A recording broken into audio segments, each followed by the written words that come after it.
Hello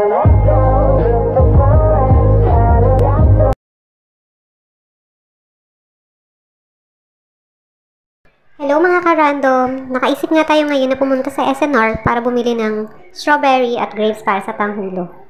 Kaya lang nakita natin na may blueberries. So ito ang nagustuhan ko. Dahil matagal ko na din gustong bumili nito. Dati ko pa talaga gustong kumain ng blueberry. Kaya eto na, try na natin. At ito na nga din na nakahintay. O-open na agad. At hinugasan ko muna pala yan. At ayan, nahulog pa nga kalikutan. Lagan! Natumba kasi. Yun, tinikman ko na. Parang hindi ko ma-appreciate yung lasa. Pero wala siyang buto. Kinakain ba lahat to? Ayaw, di ba?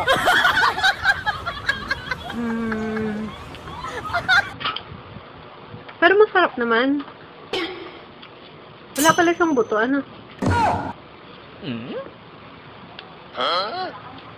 Parang lasang papaya na ano. Panlasa. Matagal lang curious kumain ito dahil sa mga napanood ko. Ang lasa niya ay panlasa ko lang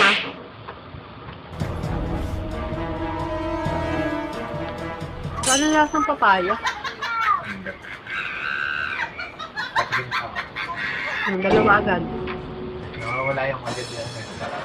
Parang ano siya May bite ng konti sa dulo. No? Saka dahil sa balat. Kinakain ba lahat to? Hindi matitira pa pag may tinapon ka pa dyan. Blueberry. Ito pala yung blueberry. May maasim. Sarap naman. Yung matamis.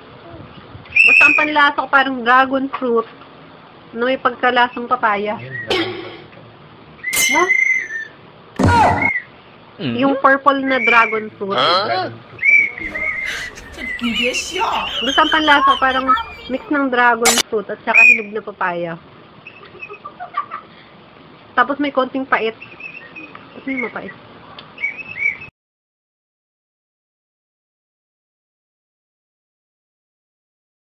Pero bakit pag nasa mga cake siya or yung mga cupcake, masarap siya?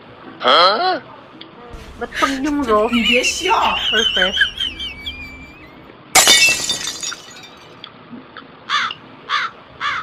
May maasim, may super tamis. Hindi naman super asim, medyo maasim lang. Oh man, nakulay! Sabihin niya. Pakunting ba kasi nakakain mo? Ako kasi madami na.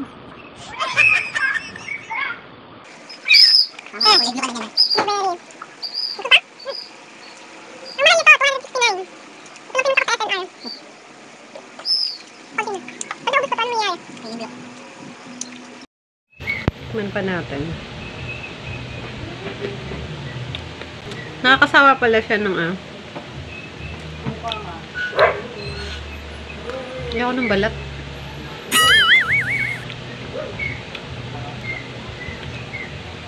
Bukas naman, tatabi ko na. At parang merong may buhangin. Ay, may buto din siya. Mahal ko. May buto din siya, maliliit, super liit. Parang buhangin lang yung buto niya. Uy, no?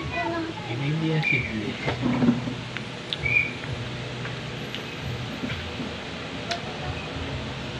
Tama na yung video. Alam ko na yung lasa. Basta siya ay lasang dragon fruit na parang may pagkapapaya. Na maliliit yung